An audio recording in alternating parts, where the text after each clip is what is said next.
Peace and power, family. It's your brother Baba Amin Ojuwoke of the Uhuru Academy. I got the Pharaohs with me. We're at the University of Texas at Arlington today. We're going to speak in the Black Studies class of Dr. Safisha Hill, a warrior scholar who brings the truth to all her students. So we're excited about it. The babies get to experience the college campus. Might pull a couple of interns out of there today, too. Black power.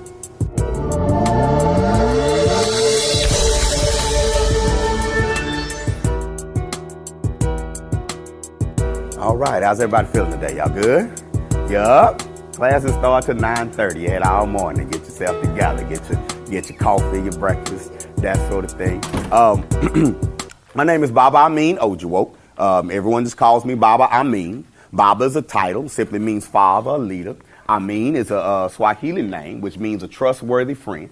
I am the founder of the Uhuru Academy. Uhuru Academy is Fort Worth's first and only private African Centered school.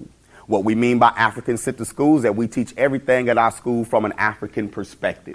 All right. And for example, you remember going to school, you learned about history from a white male perspective, right? White males were your heroes. They were the main characters. Those were the kings you learned about, the queens you learned about. You learned it through the eyes of Europe, then through the eyes of white people in America. Correct? Well, at the Uhuru Academy, we teach world history, too. We just teach it through the eyes of the African, right? So that takes you really to the beginning of humanity because that's where humanity began, right? So even in everything we do, even in math, we teach math through the eyes of the African contributions to mathematics, science, the African contributions to science, social studies, language, writing. That way our children take ownership of everything they learn. Anybody ever did good in school and they say, "Ooh, you acting white"? I experienced that. You know, I was a very good student growing up. Well, not in the very beginning. in my elementary school years, I was a little hellion, you know, little nappy afro running around, fighting and talking crazy to my teachers and all that. But my mom got a job in the public library, though. And they were talking to my mother. It was like, you know, he needs to be in special ed. Yeah, I'll admit that. They thought I needed to be in special ed and all that because I was a very active child. Well, Mom got this job in the library. We didn't have a lot of toys at home, so Mama would bring home books. Whenever the library threw out books, she would bring the books to the house. Now, that wasn't legal, but, you know, it is what it is, all right? Her baby was in need, all right? But she would bring home books, man, and we would play school, you know? And I started reading these books, and that's how I got interested in reading, and it helped me as a student. A combination of butt whoopings and books thrown out of the library, right? Got me ready, and I began to excel in school. And I remember being pulled to the side a lot growing up. Man, you special because you dark skinned and you make good grades. You smart and you dark. We're gonna look out for you. I remember my teachers telling me that. Like, we got to watch out for you because you good and you black and you're dark skinned. I just get that all the time. Friends used to bug me sometimes, man, you acting white. You acting white because you going to class every day and you do this, you acting white, you know. And I still had a little hellion in me. So when you told me I was acting white, you had a fight on your hands. You know, I was a nerd, but I was a hood nerd. It's a difference, right? It's a good difference. The hood nerd will bring it to you, right? But I remember getting that a lot. And I remember thinking or assuming, I was like a little philosopher. And I remember assuming all the time that, you know, God had to be white. Jesus was white. Every picture I ever saw of Jesus was white. God had to be white. In my picture Bible, Adam and Eve were what? They was white, so that means the first people on the planet was white, right? So that means everything that was built, everything that was established in the beginning was established by white people, right? And the only Africans I ever saw was on Tarzan, right? I would watch Tarzan when I was young, and Tarzan, king of the jungle, big old handsome white man, right? He could talk to animals, they come to him, all that. Tarzan had his white wife, Jane, and then his son named Boy. And then they had that was his son. His son was named Boy. And then they had a chimpanzee for a friend, for a pet. And every week, the Africans would kidnap Jane Boy, put him in a pot, and they was going to eat him, right? And every week, Tarzan would swing in on them Africans. You know, Africans had bones in their nose and face paint. They were primitive. They couldn't talk, right? And every week, Tarzan would swing in and whoop about 50 Africans. They speed the camera up and them Africans be running to Tarzan and Tarzan just whooping them like this. Then Tarzan would call the elephant, and the elephant come in and run over 50 Africans. The animals didn't like the Africans. Tarzan didn't like the Africans. And guess who else didn't like the Africans? Me. I didn't like the Africans. Better not call me no African. An African? No way. Then the only other time I saw Africans was late at night on the infomercial. Starving. Couldn't knock the flies off of them. I know I ain't one of them. I just ate some cornbread. You know what I'm saying? I just ate some. I'm well fed. I know I ain't that. That's the only other time I saw an African. So I wasn't no African. Even though at that time they was teaching us that we were African Americans. But they never really told us about the African part. You kind of, when they said African American, I figured it was Afro American. They was just talking about our hair. That's where the African part came, because we got nappy hair. So African, okay, cool. But I never connected it to what? To Africa. No. I knew I was going to make it one day in spite of being black.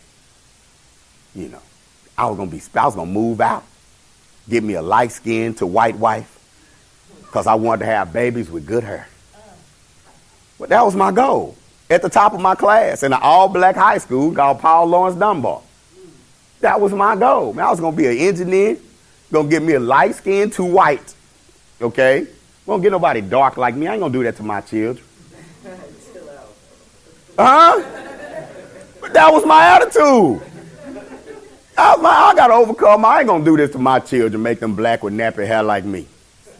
I had me some babies with some good hair. I graduated near the top of my class, got a full academic scholarship to Wiley College, HBCU, right? I was like, yeah, it was all good. I'll go to this HBCU because I knew I was going to excel because I've always been smarter than other black kids. What? So I didn't choose the HBCU out of black pride. I didn't have black pride at that time. I chose HBCU because I knew I ain't had no competition. That was my mindset because I was a special Negro.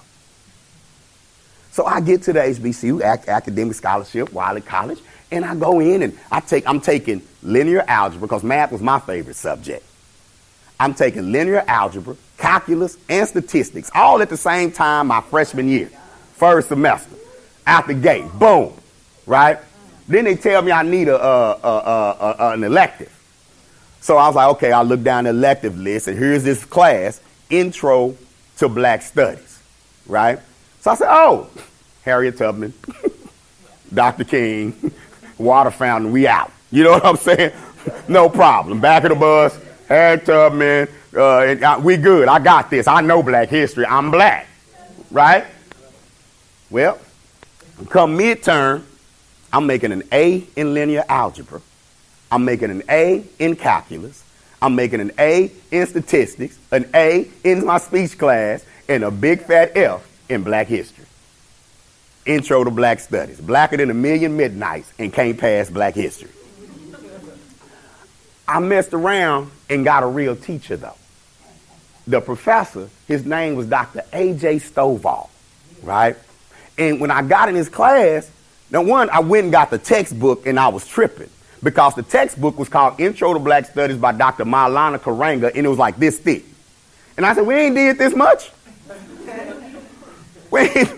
All this is about the back of the bus. I said, we ain't did this much. Right? So I'm like, dude, it's tripping. I open the book and I'm talking ancient African civilizations. And what? What? Due to the question at the end of the chapter. Oh, my goodness. Write an essay on black people? So I'm resisting this class. Like this dude is just really obnoxious. This don't even make sense. Then I get in there and he's like, oh, we're going to read 3 books this semester. Read book. This the book? We got a book, bruh. We got a book. We had to read the autobiography of Malcolm X. We had to read The Miseducation of the Negro, right? And we had to read Stolen Legacy by George G.M. James, right? Now, in order to keep my scholarship, I had to maintain a 3.5 GPA, right? So after my little resistance was over, like, you know, he'd like, Parker, have you started the reading? I was raised Stephen Parker. Have you started the reading? No, I ain't started nothing. I did the chapter questions. I ain't reading no book, you know what I'm saying? All right, here you go, mid-grade. Here you go. Hold on to that F. So I said, well, I got to buckle down and start reading. So I read the autobiography of Malcolm X first. I didn't even know who Malcolm X was. The movie wasn't out yet. No, see, y'all generation, y'all got some Malcolm. I didn't get no Malcolm growing up. In an all-black neighborhood, in an all-black school, I didn't know who Malcolm X was. So I'm reading the autobiography of Malcolm X. And I read about what his parents were going through. I read about his father being a Garveyite, which had to mark that. What was a Garveyite? And his mother writing for a black paper called The Negro World. And I'm reading about how they murdered, how they laid his father over railway tracks and ran over his father with a streetcar simply because he was trying to organize black people to own their own land, open up their own stores. Now, he wasn't planning a terrorist attack. He was just organizing black people. And I'm, whoa, what? That happened? Then I read about Malcolm, how his family fell apart after his father was killed. And I'm thinking, man, you know, my family kind of fell apart when my daddy left. I can identify with that. And how when he was sitting there and talking to his teacher saying he wanted to be a lawyer because he ended up moving with his sister in Lansing, Michigan, and he was going to an integrated school.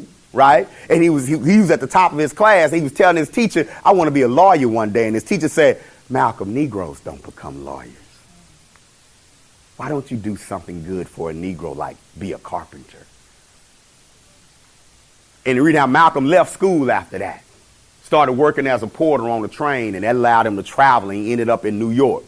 And he ended up hitting the streets in New York, right? And getting into the gangster life. Right? And then reading how he hooked up with a couple of white girls and he had them breaking into white people's houses. You know, he's taking advantage of prejudice. You see, you want to, I don't want to teach y'all that. All right. But anyway, he was taking advantage of race prejudice. He had these white girls scouting houses, and he was robbing these houses, him and his friend Shorty, and how when they all got caught, they got to court together. The white girls claimed they made us do it. Right? And Malcolm got sent to prison for 7 years. All this is tripping me out because I ain't know that life was like that for black people at that time, right? So I'm calling my mama throughout the process, mama. Because my mama was born in Abilene, Texas in 1936, so she saw a little racism, right? My mama, well, God bless her soul, she would be 81 this year, right? But my mama, I called her, mama, was it really like this? My mama said, yeah.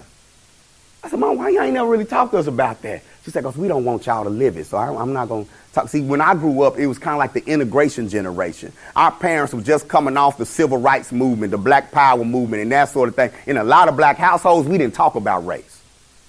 You didn't talk about it. Y'all don't have to worry about that. You just go to school. So I got to college, and I didn't know about any of this stuff, right? My frame of reference was thrown way off, right? But my mom was like, yeah, you know, we used to go to school. If we didn't go a certain route at a certain time, you know, we would disappear. What? Yeah. I had friends that I never saw again because they were late to school, and there was a certain field they had to go through that once white folks get up and moving around, if you get caught in that field, you done. Ain't nobody coming to look for you. They had to do that just to get to school. I'm like, Mom, it was like that. Yeah. So reading the autobiography of Malcolm X changed me. His redemption, when he read the dictionary from cover to cover in prison, came out, joined the Nation of Islam under the teachings of the Most Honorable Elijah Muhammad, and we know the rest. He became one of the most renowned lecturers, speakers, and black leaders of all time. I started thinking, like, man, maybe it might be something to this black thing. We might be all right after all. If this brother can be at the bottom and bring himself up and become one of the most renowned. He up at Harvard, out debating Harvard scholars. He dropped out in the sixth grade dropout. He debating Harvard scholars and winning. Oh, man, ain't nothing we can't do. What? Then I read Stolen Legacy by George G.M. James, where he proved beyond a shadow of doubt that there's no such thing as Greek philosophy. All Greek philosophy was stolen from ancient Kemet, ancient Egypt. Of course, I was thinking the Egyptians wasn't black, though. Well, have you ever seen a black Egyptian in a movie? Not in a movie. No. That's something. Oh, absolutely. But I didn't know that at 18. No one gave me that frame of reference. I knew the Prince of Egypt. Pictures from the what? Pictures from the Bible. The Cleopatra movies with Queen Elizabeth in them. So the Egyptians weren't black. But George G.M. James proved otherwise. Then I started getting into other books by other scholars, like Dr. Yosef Ben Yaakov, Dr. John Henrik Clark, right? Jonathan Jackson. I started reading these books, and they proved Sheikh Anta Diop, which is one of Kefri's favorite scholars. And man, brothers been fighting and proving who we were for years, for decades. We just didn't know about it. Well, I came out that class. Oh, I made an A in the class, by the way. Oh, man, once that light bulb came on, my math grades dropped, though. Once the light bulb came on, I'm like, oh, I'm all in this thing now. I started my first organization. When I get into something, I really get into it. My first organization was called SOUL. SOUL. Students Organized for Unity and Liberation. That's fly, ain't it? Yeah. I ain't gonna lie, though. I was kind of into it, but mostly it was a girlfriend getting to it. Yeah, I was young, okay? Once I saw the girls was impressed, I'm like, yeah, you want to join SOUL? I ain't recruiting no dudes. But anyway. See, at this time, crack was devastating our community. See, I have an advantage that some of y'all don't have, most of y'all don't have. I remember a black community without crack in it. You remember one? I remember a black community where you still had your issues, but you can keep your screen door open, door unlocked. I remember a black community, man, we ride our bikes and be outside playing and ripping and running all day long and protected, safe, and we good. But I also remember when crack came. And I remember seeing people that I grew up looking up to fall victim to this drug, to this disease.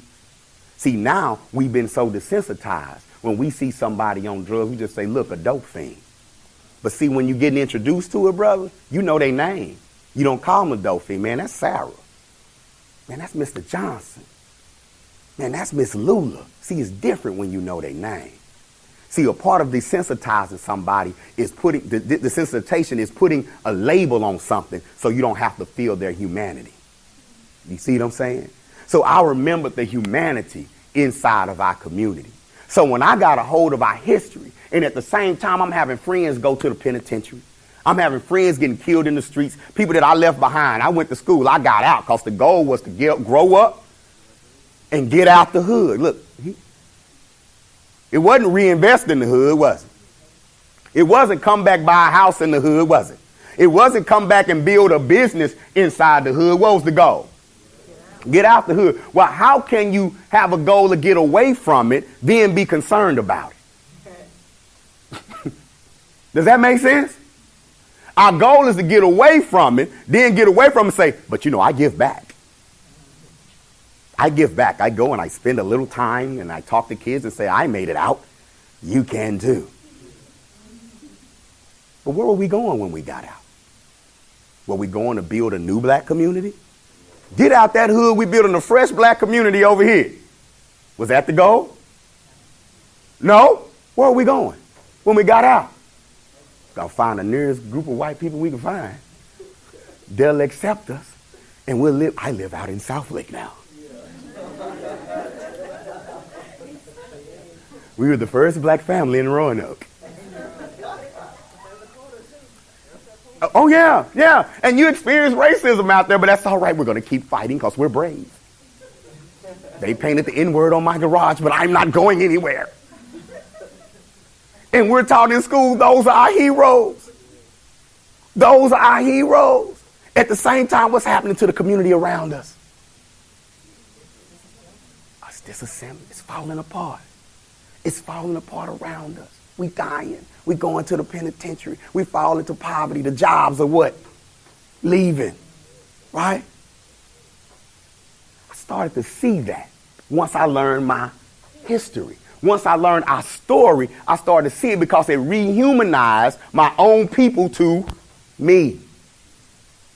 Y'all know how black people talk sometimes, how we talk sometimes, like we not black too. Excuse the N-word, niggas, they be tripping. Black folks got to get it together. You be saying that? I don't like black people. You ain't the only one in here. It's somebody else that done said that too. I can't stand black folks. I can't stand black folks. Right? We say it as a joke. We say it when we serious. But we say it, don't we? Don't we say that? Ooh, I don't like black people. And once I learned my history, I just wanted to raise my hand and say, you black. Like, does that count you?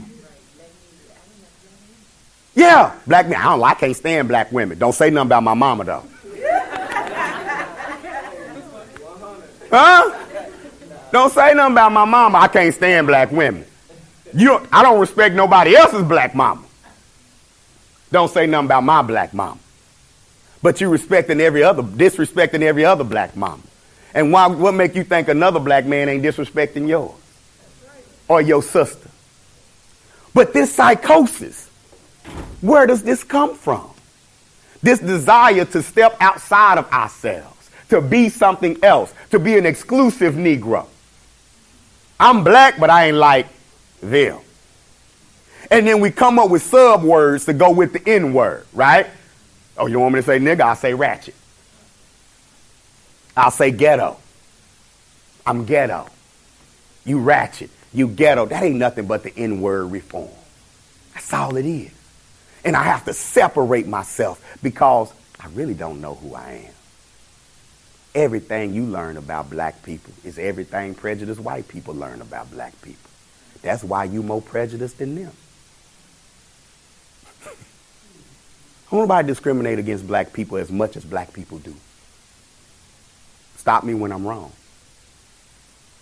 Come here, boy, with that nappy. Ooh, that boy got nappy hair. That boy had nappy, but your sister got good hair. And she get the ice cream first. She do this. They do too. I done been in families. Dark skin, light skin do the same crime. Light skin get a different kind of punishment than dark skin. Light skin get, come on over. You all right, girl. I understand. Dark skin. Get your ugly tail up in there. I had a friend. He had a light skinned brother, little brother. He was dark skinned brother. They called his light skinned brother was Lil D. His nickname in the family was Ugmo. His name was Ugmo. He was dark. He ain't had good hair. But I seen it flip too. I've seen light skin get treated bad for being light skinned. You think you better than us because you light skinned. You think you white, don't you? You didn't get a chance to open your mouth yet. You just light skinned. We don't, Where does that come from? Right? So seeing all of these dynamics, seeing my friends join gangs, like become a Blood and become a Crip, and like I'm from Texas, right? Fort Worth, Texas. That stuff didn't start here. That stuff started in LA, right? So at that time when it's fresh, only thing we knew about Crips and Bloods was the movie Colors. That's what I learned about Crips and Bloods, right?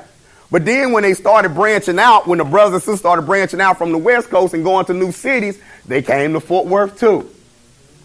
And we had people joining and becoming a part of these street organizations, of these gangs, Crippin' and Blood. And I'm like, where does that come from? Like, you five dudes Hoover, but Hoover Street ain't even in Fort. We don't even have a Hoover Street. They swear it's in the South,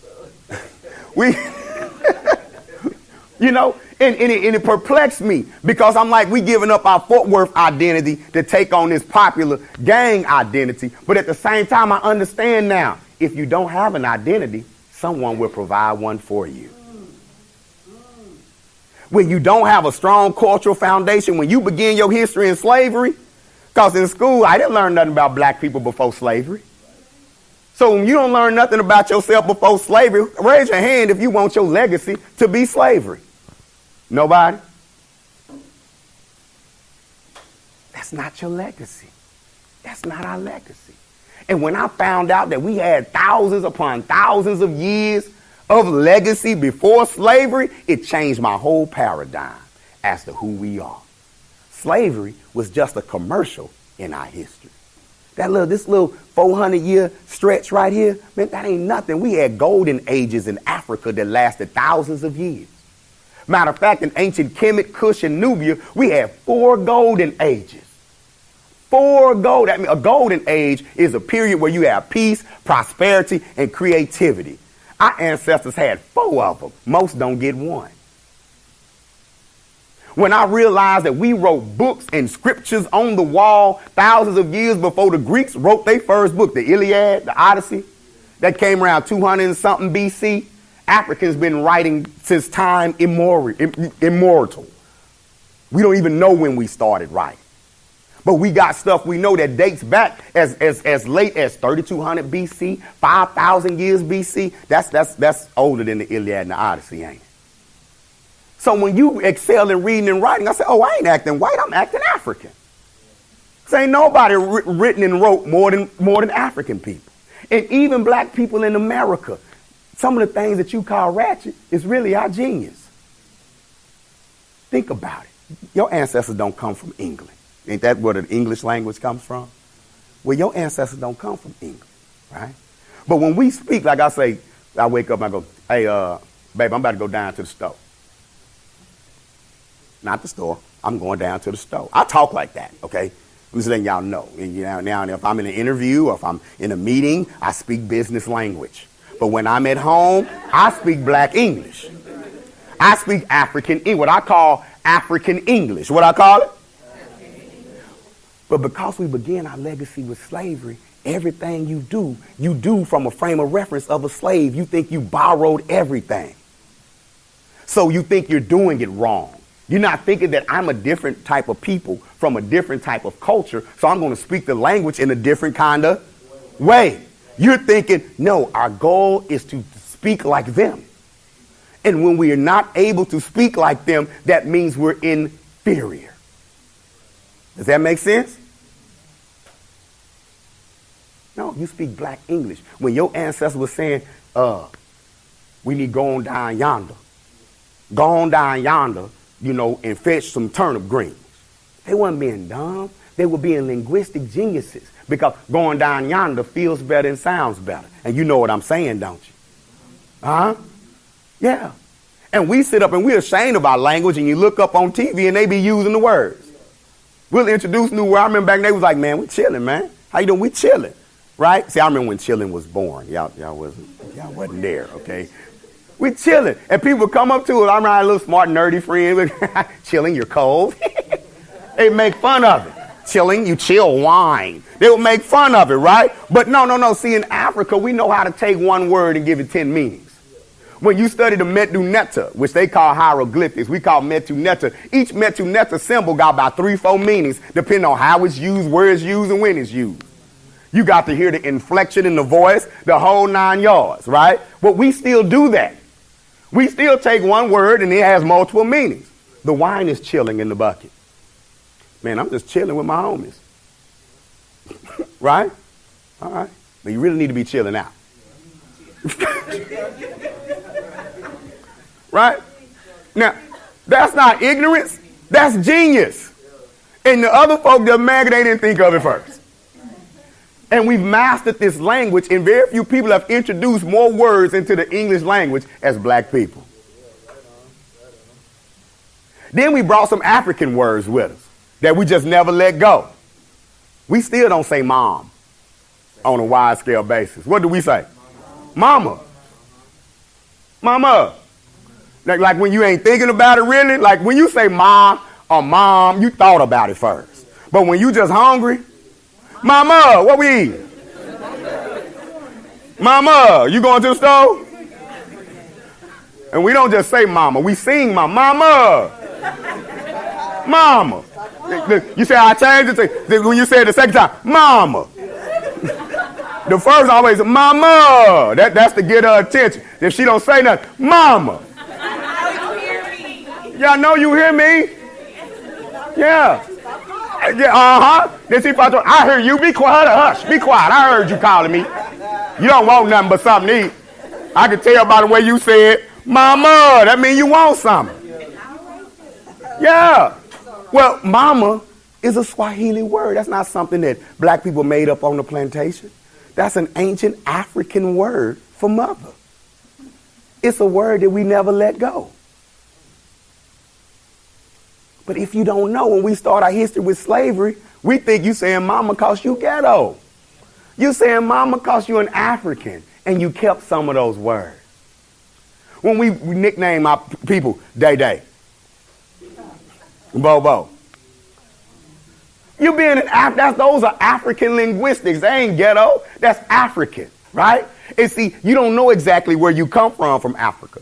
But you are naturally an African, right? So even though we took on European names like Sarah, Janie, it didn't stick with us then.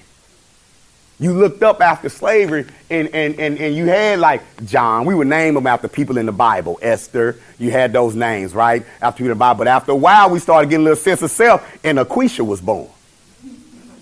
Now, one day a black woman said, that's Quisha. Yeah, Dantrell.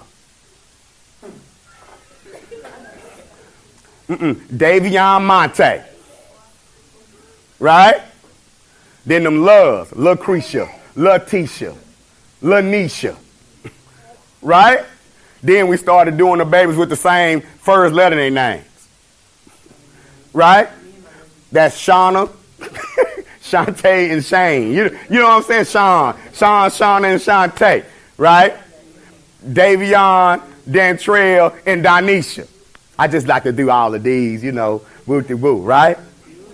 And we are, woo-de-woo. See, little stuff like that. But you know what I mean, don't you? Woo-de-woo, right?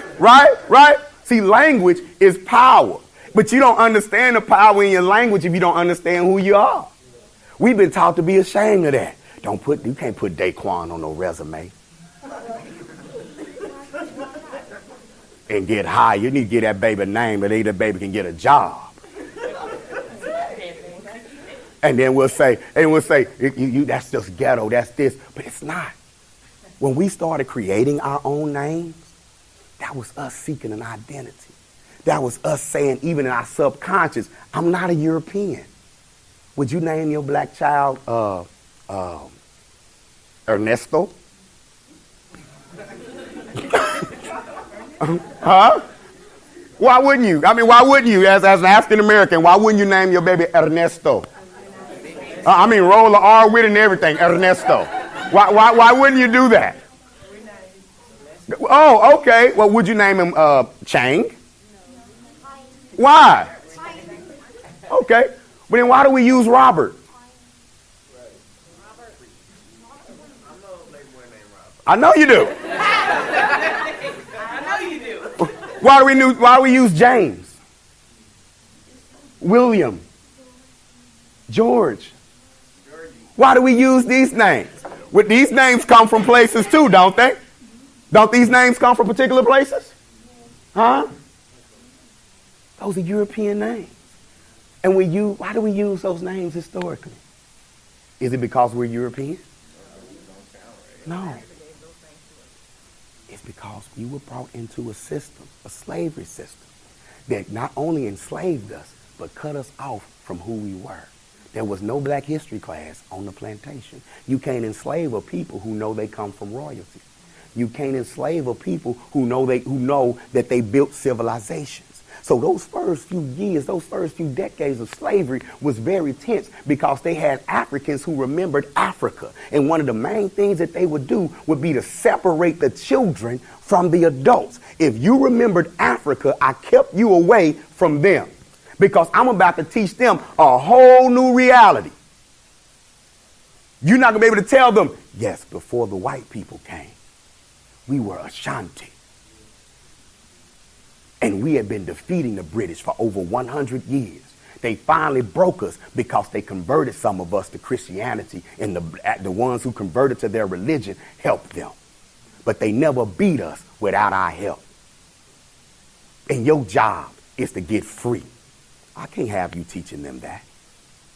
I'm going to separate them from you, and I'm going to control everything they learn. Next time you see him, he won't even love you anymore. Next time you see him and you start talking that African mumbo jumbo, It's good to see you again, Mustafa. Don't call me Mustafa. I was christened. My name is Vincent now. No, Mustafa. Mustafa means strong warrior. No, Vincent was an angel. And if you call me that, you're going to hell. And Mama, I want to save you. If you just stop being an African heathen and accept Christianity and Jesus in your life. And he shows you a picture of this white man that's God now. You can go to heaven. But if you don't accept it, you deserve whatever you get. You're going straight to hell. And I can't help you. Mustafa, we talking about escaping. No, Master just gave me a job. I'm an overseer now. And I have to go report that you're escaping because God doesn't like that. I'm not exaggerating, by the way. This is what happens when you separate the child from the parents and you teach the child a new paradigm. When as soon as that child can understand speech, somebody white is in their face saying, God loves you. And he wants to save your soul. Let me show you who God is. Who is this? God. Who is this? God. Who is this? God. Exactly. And the dark one is who? The devil. That dark image this is Satan. Yeah. And you know what? I'm not saying Jesus ain't the Messiah. That's fine. You have a right to believe in whatever Messiah you believe in. But what I make that Messiah look like to you and what I tell you that a Messiah wants you to do from the time that you're a child is going to shape your reality. Does that make sense? Because when they came and they found African people, you know what Africa's nickname, what the world's nickname was for Africa during the Middle Ages? I'm talking the 1200s, 1300s, 1400s. They called Africans the religious people. Non-Africans. Because whenever you came into the continent, no matter what civilization you ran into, they were always spiritual people. Always spiritual. Now, they'll try to tell you Africans didn't believe in no God. Man, Africans believed in uber gods. Everywhere you went. Hold on, you cannot chop down the tree without thanking the creator for the tree. Everywhere you went, hold on, we can't slaughter this animal without thanking nature for this animal's life. Isn't that spirituality? Everywhere you went, can we use your lake? That's not my lake, that's God's lake. Of course. So we got a reputation of being very giving and very gullible because we had principles that we live by. So when they enslaved us, they knew you were susceptible to religious manipulation because you're a spiritual person by nature. All they had to do was flip the script and give you a God that says, no, you're supposed to be my slave. Now, I couldn't tell you that because you got kidnapped and put on the ship. You're going to keep fighting. You know this ain't right. But when he's born, he don't remember a slave ship, does he? So I can teach him whatever I want to teach him. I taught some of them how to read, but I'm going to teach them how to read the Bible. And I'm really going to teach them in particular this one verse that says, if someone smites you on your cheek, turn and allow them to smite you on the other. Then I'm going to take them to a verse that says, read this, you serve your master. It's slave, obey your master. See, that's in the Bible too. You see what I'm saying? Now go teach the others the rise of the black preacher.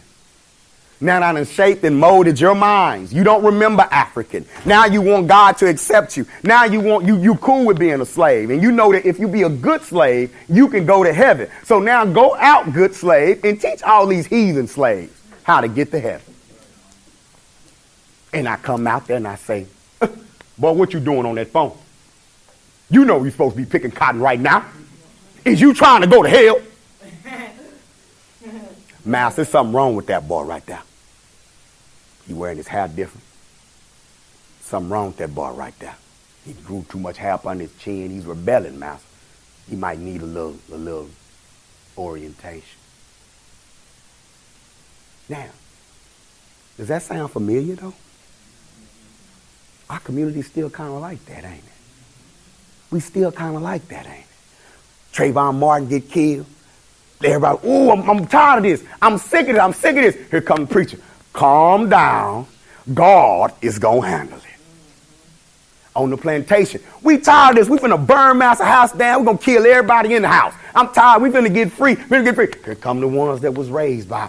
Calm down. God don't like violence from nobody. Except white people. Don't burn the house down. Did not get you some extra sugar cane that time. Did not go in there and the master let us off early for Christmas. See, we're making progress. But if y'all keep acting wild like that, they gonna keep doing what they doing. They do it to you now. They say, did you vote? When you start, if you didn't vote, you can't complain. Y'all ain't never heard that? That's a calm down tactic.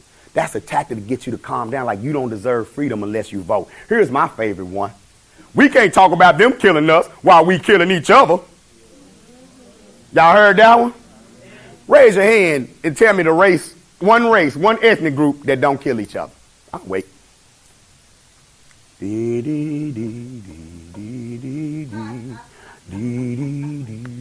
No, nobody? You can't think of one ethnic group that doesn't kill each other. Nobody. Why we got to be the first in order to deserve justice? Why do black people got to be the first group of people on the planet to not kill each other? Because you know we be the first on the planet. Why do we have to be the first completely nonviolent group before my son won't get shot by a police officer for having a toy gun in his hand? Why do we got to be the first group to eradicate violence completely amongst each other before we deserve justice? Can anybody answer me that? That's another tactic off that plantation, just to calm you down, to shame you. Master used to say stuff like, how y'all gonna want to get off early? We were supposed to do 60 bales of cotton yesterday. We did 45. Oh, you want freedom? But look how he's beating his woman. Look how you treat each other. If I set you free, you're just going to kill each other. You don't think they used to say that? There are a lot of things that we think are black traits that are just human traits. You know, number one reason why black people kill black people? That's who we live next door to. No, there's no other reason. You know, number one reason why Mexican people kill Mexican people? They live next to each other. Proximity. You know why white people kill white people?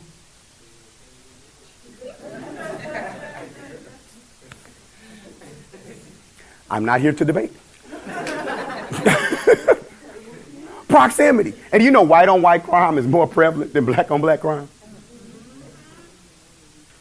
And you know what tripped me out when the media was highlighting the violence against police officers, right? I mean, the violence against black people from police officers. And then you had Michael Johnson and the incident in Dallas where he actually shot at police officers and killed police officers. They went hunting for more stories of black people shooting police, right?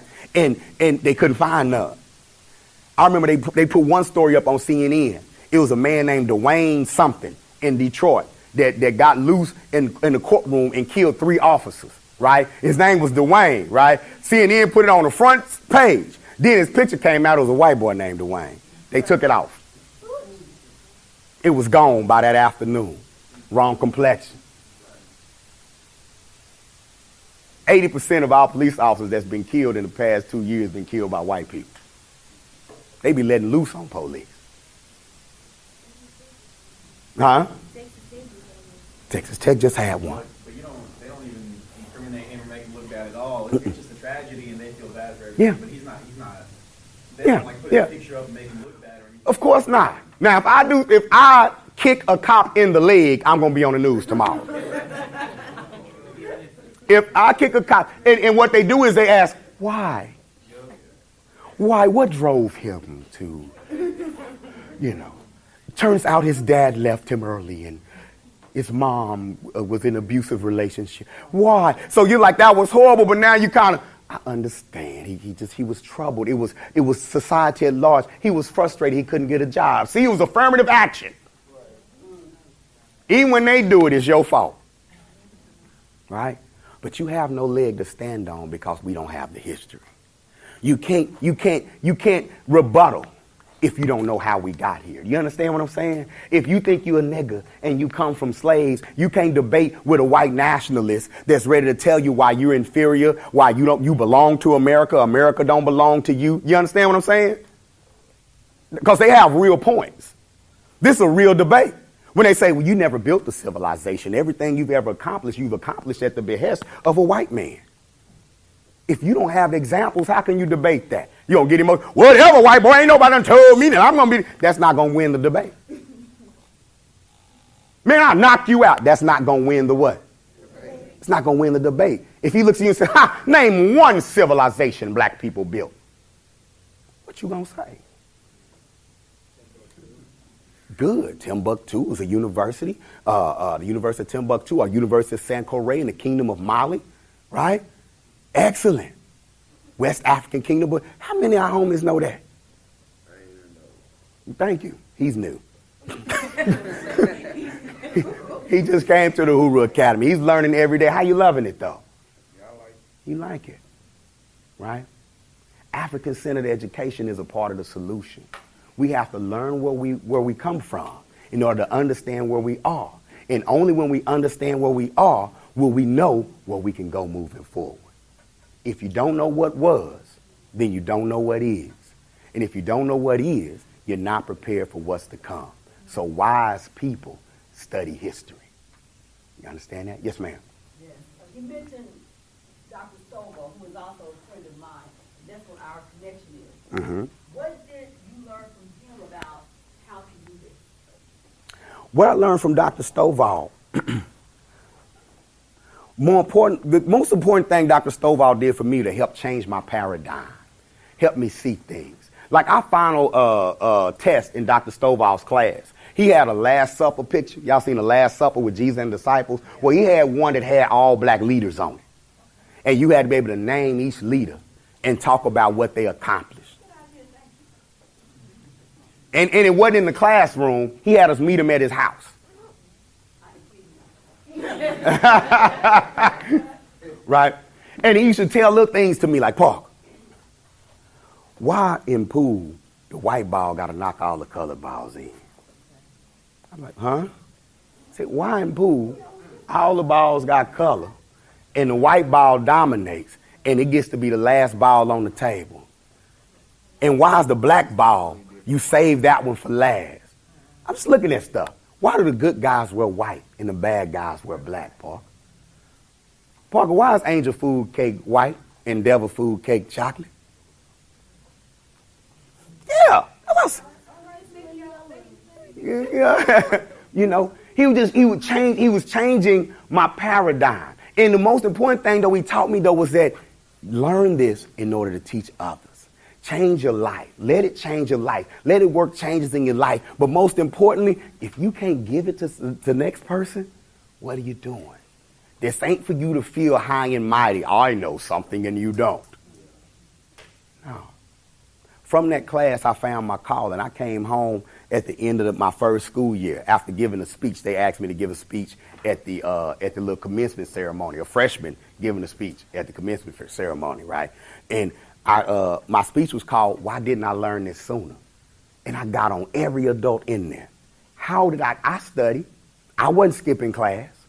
How did I go to every class? How did I do all that study, do everything I was told to do, and didn't learn my history? Why y'all didn't teach me this before? Why am I a freshman in college just now learning my history didn't start with slavery? Shame on you. I don't care about no water fountain.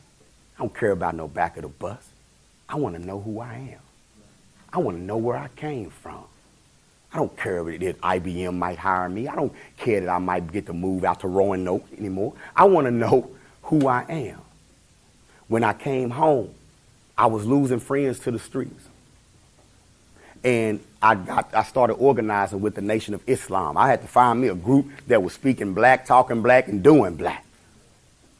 And while I was rolling with my mentor in the nation, he took me out to Butler Housing. Butler Housing is the biggest project in Fort Worth, right? That's how I met your Uncle Nim. Leroy is actually, yeah, you know what I'm saying? Uncle Nim. Y'all know what he's saying, right? I don't discourage that. I'm not going to stop him and say, no. That's how I met your uncle and the rest of your family. Or I'm not going to do that. Uncle Nim is smart. You took a 4-word phrase, made it a 2-word phrase. That's intelligence. That's not stupidity. Okay? I'm dead serious. Uncle Nim. Who didn't understand that? I'm sorry, I'm passionate about that. All right. That is where I met his Uncle Nim. He's the second generation of his family that I've taught. I came out there and there's a brother out there by the name of Ricky Clark. And he was teaching a group of children, including his uncle. I know you know Ricky Clark, right? And he was teaching them black history and teaching them the step, right? And he was like, now you're with me. Yeah. So he's teaching them steps. So I'm sitting there, I'm a Sigma, by the way. I'm Phi Beta Sigma, right? And he teaching them some steps and doing all the little old, the little old alpha train thing or whatever, and doing black history with it. And I'm like, I started set tripping. I need to teach them a little Sigma step or something. This ain't, you know what I'm saying? I got to teach them a little something. I got to get them up here. I got to get them doing some, you know what I'm saying? So I was like, now at the time, I didn't think I liked children. Yeah, I was 18, 19, but I ain't want no kids around me, right? I just wanted to go fight white people at the time. I was young. For real, I really thought that we was going to free black people by the time I was 24. That all this is going to be changed around. We was going to launch a revolution. Well, he teaching. I'm like, man, can I teach him a step? He was like, yeah, And I go up to him, and it was a young man. He's transitioned now. We call him Wally Bear. He say, man, you look scared. A little bitty dude. Man, I ain't scared. I ain't scared. I was though, right? In the projects. I'm Black Power, but now it done got real. You see what I'm saying? Yeah, now it done got real. I'm in the hood. I'm in the good hood now. And I'm from Stop 6. I ain't even supposed to be in Butler. You see what I'm saying? So I was a little nervous. You know what I'm saying? But this little dude's like, man, you look a little scared, man. You look a little nervous, He the shortest dude in there, right? I'm like, well, I'm good. He's like, don't worry, dude. I got you. Hey, y'all, he's finna teach us a step. Line up, man. Line up. He finna teach us a step. Boop, boop. And I'm just looking like, okay. Okay. Because I don't know how to approach him. I'm picking it up. You know what I'm saying? But I'm like, I'm learning, though. I'm instantly like, wait a minute. I'm learning right now. This little man is teaching me how to talk to everybody in the room. Keisha, get up. You know what I'm saying? Ted. He went to Ted different. Ted, my cousin. Yes. Short Ted. Yes. Ted Aaron. Yeah, Ted and Aaron. Yes. All right. Yes, this is a Butler descendant. So Ted, he went to Ted different though. Ted, that man say he gonna teach us a new step. Ted like, oh, him over there. Okay, he was bossing Keisha. Now he kind of being diplomatic with Ted. You see, because Ted had a different kind of attitude, right? Now, once he won Ted over, Ted made everybody else line up. So I'm learning. I said, oh, okay. I'm thinking I got something to give them. But I learned on day one, they had more to give me. So the children taught me how to teach. I had to become a listener. Dr. Stovall taught me that you can't teach if you can't listen. He also taught me that you're not making people Africans. And Kwame Ture said this too. I'm not making you. You already an African, brother. You already that. You already Nubian. You already that. All I'm doing is giving you a piece of information to tap into what's already what? It's already there. You already act like an African when you dance. Don't you? Yeah, you don't dance like this. No, you hear that song, all kinds of stuff. Yeah, That's Africa. That's Africa. That ain't here. We brought that over here with us. Y'all understand what I'm saying? A lot of dance we do in the club, we did 1,000 years ago in Africa. Twerking ain't new. Twerking ain't, Ashantis and Igbos been twerking for centuries. For centuries. Locks ain't new. You can go and see pictures of African kings that lived 5,000 years ago. I'm not playing with locks. Braids ain't new. Go look at that picture of Queen Nefertari that's over 4,000 years old in her tomb where she got on a long white silk gown with necklaces and bangles all on her arm playing chess. And with them braids coming down like that. The Africans can braid, been braiding for centuries. Got some Africans braid with their eyes closed. It's handed down. You more African than you know, right? So these children, they taught me that. They verified that. And I began to teach. I taught them a little step that day, you know. And they was like, oh, that was fun. You going to come back? Come back. I said, I'll think about it. And I left, and all I could think about was that experience. And it was just a voice telling me that, you know what, this is your contribution to the movement. You need to work with the youth. We kind of set in our ways as adults, you know. But them, they still very, very, very, very moldable. Very moldable. So I went back, and I went back again. I ain't had no car. I used to ride the bus. 91A Crosstown. And at that time, it didn't even go in the projects. Now, the bus dropped you off on Lancaster and Pine. And you had to walk into the project. They didn't go in there. I didn't care. Rain, sleet, or snow. I had to have it. I had to teach. And it convicted me. Because I'm like, okay, now that they see me, I have to watch how I am. I got to watch how I treat women. I have to watch how I treat other brothers. Because that convicted me. I have to be an example for them. Yes. Did you ever get that light-skinned white girl? No. Gave up on her halfway through the first semester. You know, when my paradigm shifted, right, and I learned about melanin.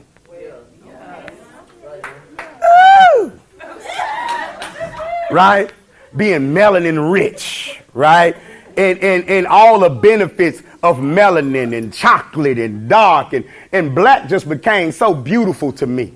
Matter of fact, the first real girlfriend I had, and if my wife is watching this, you're the best, baby. You're the best. But the first girlfriend I had ended up being jet black from Liberia. Oh! The paradigm shifted. Not that I didn't still love light-skinned women, but I rediscovered dark-skinned women. Girls I used to call ugly, I looked at and say, you ain't, you, okay. I see it now. Yes. Okay. It'll shift your paradigm. And my wife, who is beautiful, I can say what's up in Koyo, Ojuo. My beautiful children, we have 8 children. Yeah. Now, we're a combined family. You know, a lot of our families are, right. When we got married, I had 2 sons. She had 3 children, 2 daughters and a son. And we've had 3 together. Yeah. We weren't trying to. Well, it happened, right? And she's so amazing. She had her last 3 children over the past 5 years. She had them all natural at home. All natural at home after the age 35. You know. Yeah. My last 3 babies came out in my hands. Yeah. You know. And yeah, we blew up a little inflatable pool in the room and let's do it. No drugs. Yeah. But she got to tell you about that because I don't know what it felt like. I was there. But what I will say is that this black woman is the most amazing being on the face of the planet, you know, as far as I'm concerned. You understand what I'm saying? Based on my experience, you know. And so all my babies, they healthy, they strong, energetic. If I could bottle their energy, we'd all be rich. You know, they don't eat meat. They don't eat processed food. You know, we raising them on a different diet than what we were raised on, you know what I'm saying, just to maximize their potential. Like, if you pull out a piece of chicken in front of my 3-year-old, she's going to look at you and say, that's chicken. Yeah, I don't eat meat. Yeah, I don't do that. Yeah. It's like, ugh, you know. Yeah, she stay eating noodles. You're right. They'll noodle it up. They'll vegetable it up, you know. And it's a trip when you introduce vegetables to your children early where they don't know no better. They'll eat it like it's candy. Eat a tomato or whatever like it's candy. It's the same with our history, y'all. When you introduce it early, Eat it up like it's candy. You can't tell any of them that they come from slaves. You can't do that. They know better. Vincent, do you know the name of an African king? Yes. Who? King Zoser. Good job. Do you know the name of an African king?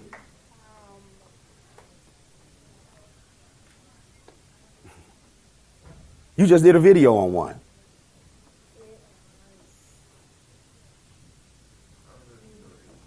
Uh-huh. You know the name of an African king? King Mansa Musa. There you go. King Mansa Musa. Good job. Good job. You know? All right. All right. You can't tell them that they come from slavery. And the reason why we do that, they're not caught up in the past, though. They understand that that's building them so they can go into the future. They're going to beat the enemy to the future, brother. They're going to invent something. They're going to create something because they know they come from creators. They know who built the pyramids. They know who built the University of St. Corey. They know that. They know that we enjoy prosperity for thousands and thousands of years before this commercial break in our history, and they're eager to get us back to where we belong. Is there anything wrong with that?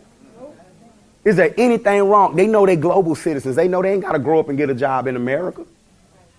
They know they can get skills and catch on anywhere in the world. South America's waiting on you. Africa's waiting on you. Asia's waiting on you. Y'all understand what I'm saying? We expose them to those professions, those careers, and those opportunities. They talk to people who used to live here but live in Africa, who used to live here but live in South America. They visit our classroom. They video into our classroom so they can understand you don't have to live here either, that you are an asset to America. America's not an asset for you. Right. Do you understand what I'm saying? And that you can go and take your assets wherever you need to go. Stop settling for less like we do. Like we say, well, at least we making progress. No, I want all my human rights and my respect right now, or I'm taking my ball and I'm going home. Does that make sense? That don't sound violent, does it? No. It sounds like young people who are going to take ownership of this world. Yes. Yes. That is very possible. Matter of fact, I'm looking for a couple of interns right now. You know, so anyone interested in interning or volunteering or coming by, you just have to get in touch with me. You know, and I'll put my information up if that's cool. All right. But we need a couple of interns right now. One of the things we're doing that's really cool. One of our parents, and I like to acknowledge one of my fathers. That's Saif Muhammad El filming right there. All right. Doing his thing. These are his children. Up front, our parents are very active in our school. One of our parents just built a website called teachmetopass.com, and it's a hub for instructors like Dr. Hill to put some online classes up and make a little extra money. And I need some interns to help me put content on this site. I have to put Kefri. I put Kefri on this website called readingbear.com, right? And it's a site where you go on and someone comes on and they give the vowel sounds to you, right? Like a little video, cat, right? But the only thing I hate about it is a little old blonde-haired lady that's doing it. I'd rather see you. I need interns to come in and sit in front of the computer and do a little video. Cat, ball. You see what I'm saying? Because we want to build our own Reading Bear type site for African children. You see what I'm saying? So I'm going to put my info up here. Okay. Did y'all like that? Is that all right? All right. Ricky was supposed to come. He hasn't made it yet. I talked to him last night. He's so busy. Yes, he is. He just got a new contract with Fort Worth ISD. He's trying to figure out a way to get me involved without telling Master. Let me see. We have right now, not that many. I have about 13 students right now, right? I'm enrolling, but I'm limiting my enrollment this year because this is our 8th year. And this year we're focusing on our business plan, our corporate structure, and getting our advisory board busy. Yes. So that's what we're focusing on. Yes. Do you need people who are willing to kind of do Absolutely. Yes, absolutely. Yes. Yes. Yes, absolutely, we do need that. We need that. Right now, I'm a lone wolf, staff-wise, as far as teaching-wise. So that's another reason why I'm keeping my enrollment down on purpose. I have people ready to come in, but again, getting some intern help, some volunteer help will allow me to open it up a little even more. All right? Yes. So what times will that would be open for? We will work it out, but we're in school Monday through Friday. Doors open at 7:30, and we're out at 3 o'clock. Okay? But we even have room to do something after school. So if somebody wants to do something between the hours of 3 and 6, we can work that out as well. Yes, Amin.ojuok, Ojuok. Baba.amin.ojuok@gmail.com, and then that's our number right there. Okay? Yes. Okay, so I need at least 10 hours for my social work. Okay. So is it okay if I Oh, it's more than okay. Yes. or Yes. Call. Yeah. We don't disclose the address because we're a private school. But once, call me and we're going to talk and we'll make it happen. Okay. Our biggest issue is going to be you're going to want to do more than 10 hours. And that won't bother me at all. Okay. No. Actually, I don't want to romanticize nothing for y'all. It's a struggle doing what we do. My wife and I went through some economic struggles last year. Pastor leader, Dr. Michael Bell, donated his church to the school last year, right? But we didn't have a home. We was blessed with a home at the end of the semester. Got me a nice, big old pretty house too. It's good, right? And so I moved to school there. Yeah, so we have the school in my home right now, and we're online now too. So I also have students from other cities and other parts of the city that are homeschooled, but they log into our school every morning. And so they're in front of their webcam all day getting instruction from us. Yeah, so we got smaller so we can get bigger. You know what I'm saying? All right. All right. I appreciate y'all. Thanks for listening. All right. We just left Dr. Safisha Hill's Black Studies class at the University of Texas at Arlington. We were able to talk to the students about African Centered education, about our history. Of course, I put the Uhuru Academy Pharaohs on full display. We had a great time, and the feedback I got was all positive. We may even have pulled a couple of interns out of the class. So it was a great experience. I want to thank Dr. Safisha Hill for always inviting us out, and I want to thank the students for being so attentive.